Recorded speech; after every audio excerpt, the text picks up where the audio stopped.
now for Inside Utah Politics with Lindsay Aerts. Well, welcome into IUP Plus today. Appreciate you finding us on News for Utah Plus. This is our free streaming app, so tell your friends that you can watch more Inside Utah Politics, which is IUP, get that, content wherever you like to stream. And also you can watch us on YouTube as well. I'm joined by a couple of political analysts today who are just amazing. Taylor Morgan, Leah Murray. Hi, guys. Hello. Hello. Introduce yourselves. Tell us who you are.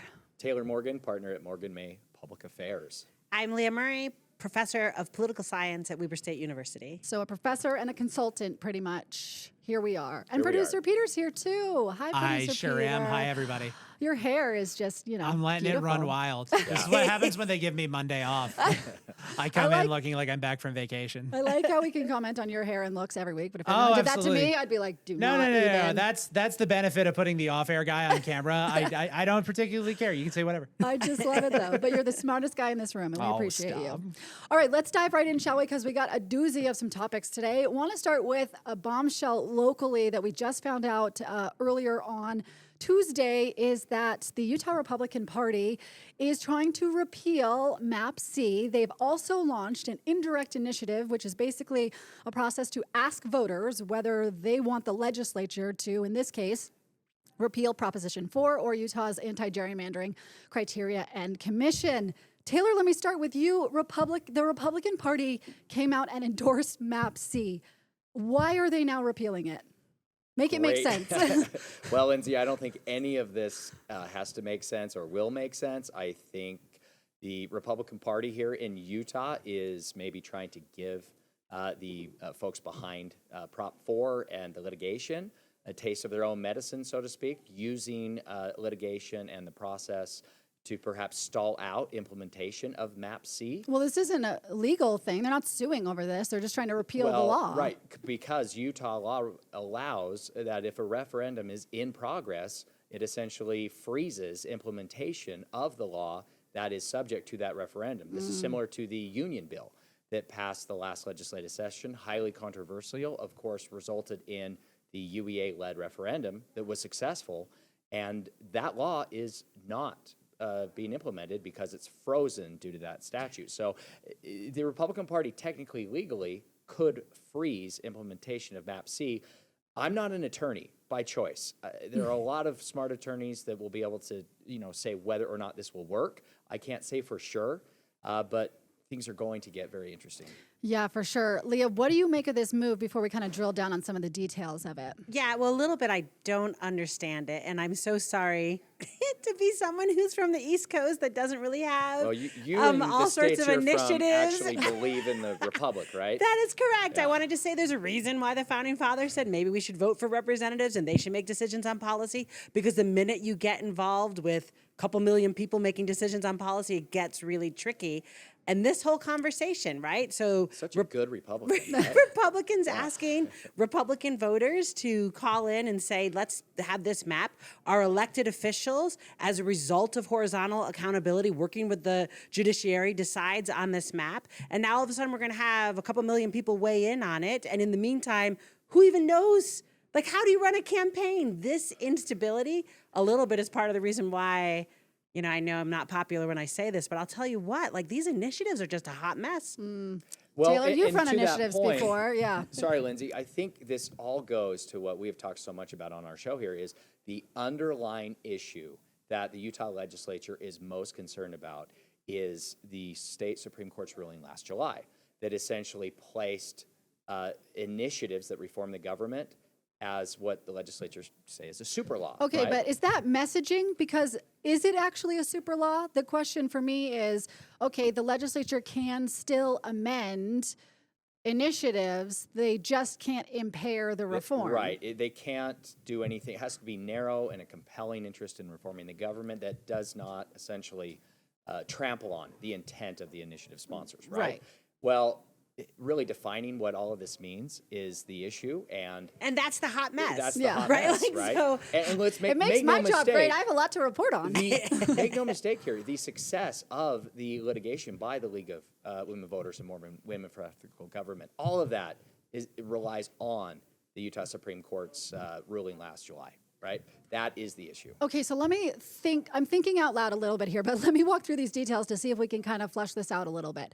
The Republican Party files to repeal Map C. They have to gather like 75,000 signatures within 40 days of when the law was enacted. So that would be 40 days from October 6th, which is about November 16th, 17th, something like that. After the November 10th deadline. Yeah, which is after the November 10th deadline. So the judge presumably goes and says, okay, Map C is fine. It follows Prop 4. It meets the partisan symmetry test, all of that. And then the voters say, we want to issue a referendum on Map C.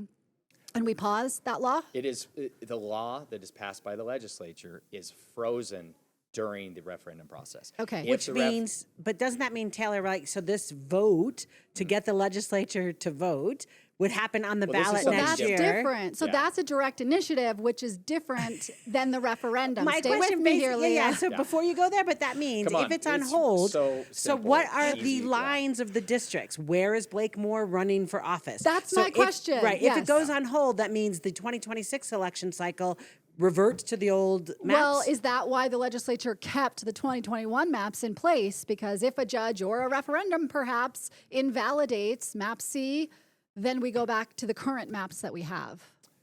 Sounds like a good idea.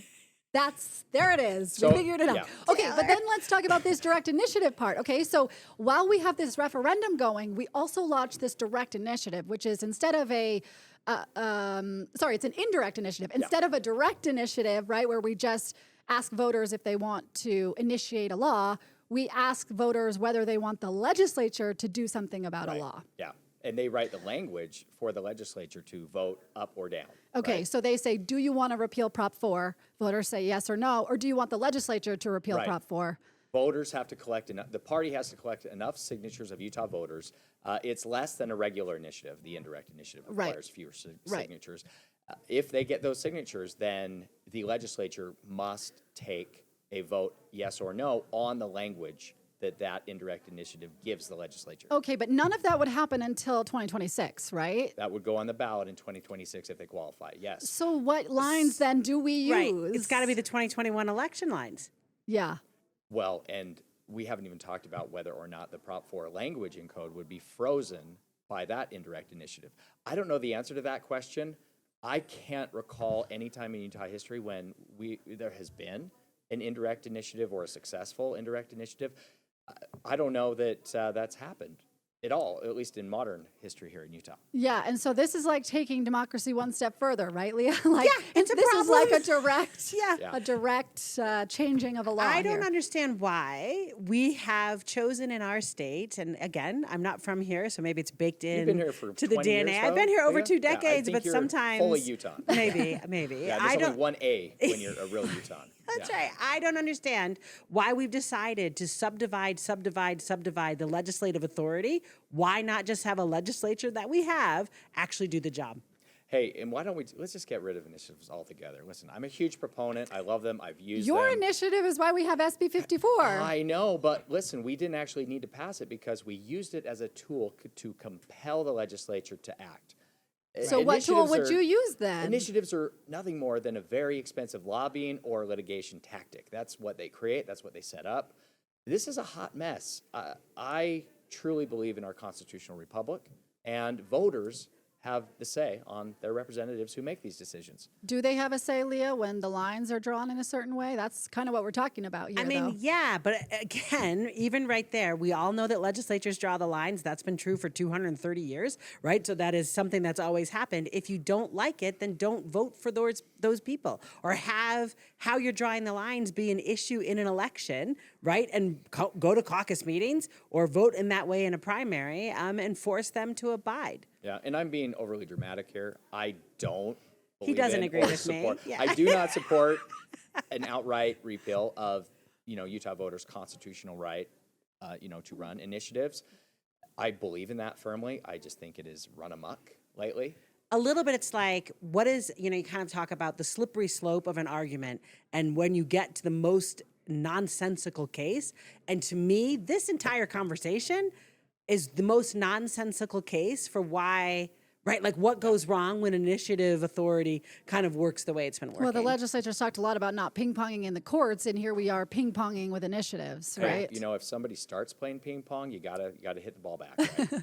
Sure. Taylor, you said you've never seen in history like the indirect one. Yeah. Do you have a sense that the GOP will get the signature, like those numbers operating, I think, under a system that you know pretty well, are they going to get that level of signature gathering in 40 days? I think it's possible. I think if you asked me that question before the recent UEA-led referendum, I would have said, heck no, no way. I said that about the UEA referendum. I didn't think they could do it. I was proven wrong. And so, you know, I hesitate to be skeptical of that now. I think it's been proven recently that it is very possible. Do you think GOP is as popular as firefighters? I was going to say, because the unions are the one organizing that, and they're out there collecting I think signatures. paid signature gatherers make the difference. Even in the UEA referendum, they did have unprecedented volunteer support. And yeah, smart to send the firemen to get signatures, not the police, right? That's Send the obvious. teachers. Right. Send the Well teachers. then, but I think these will be paid gatherers, and I think they can be successful. Okay, so we're going to have to wait and see how this all plays out. All of this is butting up against the November 10th deadline, and I wrote a story before this news came out this morning outlining And let's be clear, I'm sorry, the November 10th deadline is the deadline for the elections. Yes, right? for November 10th deadline is when the lieutenant governor has said, I need these maps to be finalized so I and my county clerks can start prepping for 2026. Yeah, okay. Candidates run for office in January. They need to know which districts they're Right, in. they file. They're not Yes, going to know. they file. Right. Sorry, they file, right? The counties have to draw their precinct lines and things like that. So there is a lot to do before that January 2nd or whatever the day is filing deadline. We need to get our lines in order, if you will. So this is. Can I ask a question on this, though? Because if it's just Congress, right, we're not redrawing any other lines, and we've decided that you don't have to actually live in the district, right? For Congress. For Congress. Right. Then maybe that urgency is not what I think it is, right? So I was thinking, this seems really tricky for candidates, but maybe because it's just those Leah. four? No? Oh, Okay. it's going to get so messy. I mean, Okay. the DCCC has already prioritized one of these new districts that is only R+2 or 3. I think they're ready to spend millions and millions of dollars here in Utah on a red to blue campaign for someone like a Ben McAdams. There's going to be so much money behind all of this because, look, I mean, National Democrats have a real opportunity here in Utah to pick up a seat in the House. But I'm And, kind of you know, curious. the majority could hinge on one seat. Yeah, but I'm kind of curious why Republicans, at least the party in this case, doesn't like Map C. They still have on paper 4 Republican seats. To your point, Taylor and Leah, that you've made before, Democrats need to run better candidates, right, to win in Utah's current lines. Why don't Republicans have to run better candidates here just to win in the R+2 districts? Look, Republicans were winners. We like to win. All we know is winning.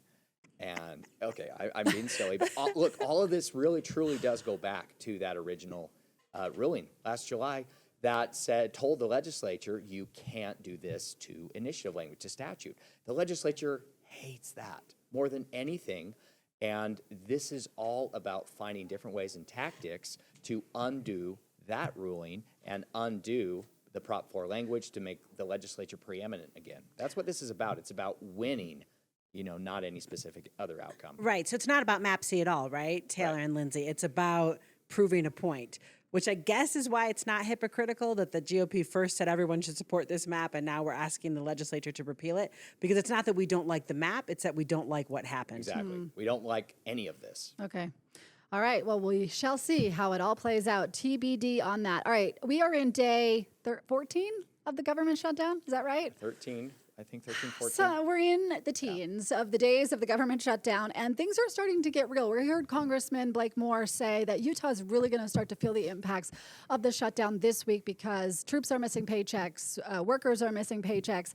We've now seen some air traffic controllers not show up for work, things like that. Flights are starting to be impacted, and you know who flies more than anyone? Our congressional delegation, right? Yeah. So, Leah, what do you make of this? Are we still blaming Democrats for this, and how does this end? Oh, that's really interesting. I mean, I think, one, it ends if I feel like the number was 6 Democrats in the Senate decide to change their mind. So, you know, how you end that is give them something they want. To get them to move, that very non-democratic institution, the United States Senate, very much protects the minority in their chamber, right? And you always want that protection because at any given moment, you're going to be the minority party there. So they've got to give those Democrats something that they want. I think that's how that ends. But you're seeing the real world impacts where you live right now. Yeah, so of I'll the tell you shutdown. what, right? Like, biggest employer in Weber County is the IRS. If you mail a check to the United States government, I think west of the Mississippi, it is coming through Ogden. The address is Ogden. So a lot of people being furloughed, which means my downtown street, 25th Street, which has fabulous restaurants, those restaurants are not getting their normal lunch like their normal lunch activity, right? The people coming in to eat during the day. So that, there are ripple effects, right? This is a major employer in the county, in Weber County, and the United States government, quite frankly, is a major employer across the country. Yeah. And the trickle down effects of saying, none of these people have to work, we're not going to pay them, right? Even if we save the military, right? So we're decided to give them some pool of money somehow. Right. If there's not these workers in Weber County going to lunch and eating, those restaurants are going to take a hit. And we are looking at, I think, an economic crisis, that President Trump's going to be holding the bag of when the 2026 election comes around. Maybe. So, Taylor, do Republicans, like Leah saying, need to give more to Democrats, or do Democrats just need to get on board for this clean CR and not discuss appropriations during the CR process? A little bit of both. I agree with Leah that Democrats need to get something here out of this. Perhaps some of the developments in international conflicts could present something new, something different that Democrats would be willing to work around or take in exchange for support. I mean, it's really messy. It's really tough. I understand strategically why Democrats are holding the line on this issue.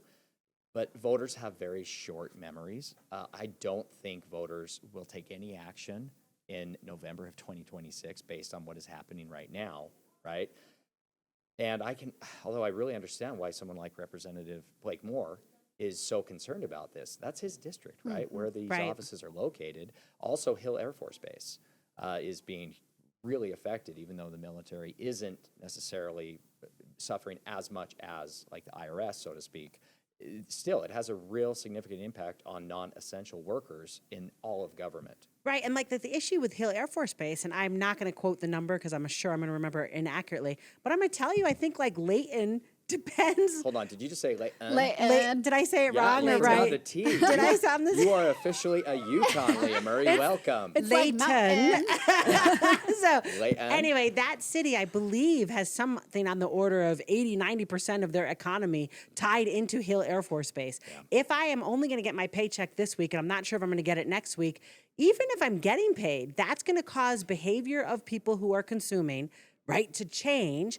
And then how do I say it? Layton? I don't know how to say it. Yeah. But that city then again is going to get hurt. So your point, if it comes next November and the economy wasn't really an issue and everything else is wonderful and all of a sudden approval ratings are great, voters are not going to remember. I just am not sure that those things are true. Yeah, it all will come down to who messages and frames it better, who runs the better campaigns in the fall of 26. And we all know Republicans are a lot better at politics than Democrats. A lot better at messaging, you're saying? Yeah. Yeah.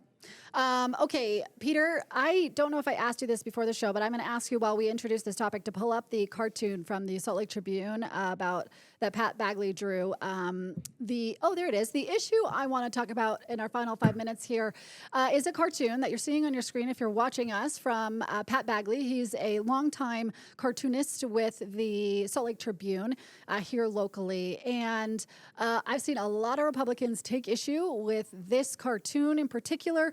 Senator Mike Lee, Burgess Owens, House Speaker Mike Schultz, all calling it really inappropriate. Less than a month after Charlie Kirk was shot and killed here in Utah. This cartoon, if you're not looking at it, calls our congressional delegation the Gutless Gang and says something about a hole in the head. And they have It's so a wanted on poster. the A hole in wanted the head poster. note. Yeah. I do want to note the version that we are showing today is the one that is currently on the Tribune's website. okay because they changed revised the name of the comic. It is now just titled Bagley's Cartoon, Utah's Reps, and it contains a note saying that the original title of the cartoon did not meet the Tribune's editorial standards. Okay. So the paper has conceded some point on the original name, which was the hole in the head game. Yeah, the hole in the head game. Yeah. But if it didn't meet their standards, Peter, like why didn't why did they run it with that original title? Sorry. I think, when your standards get tested when you take heat.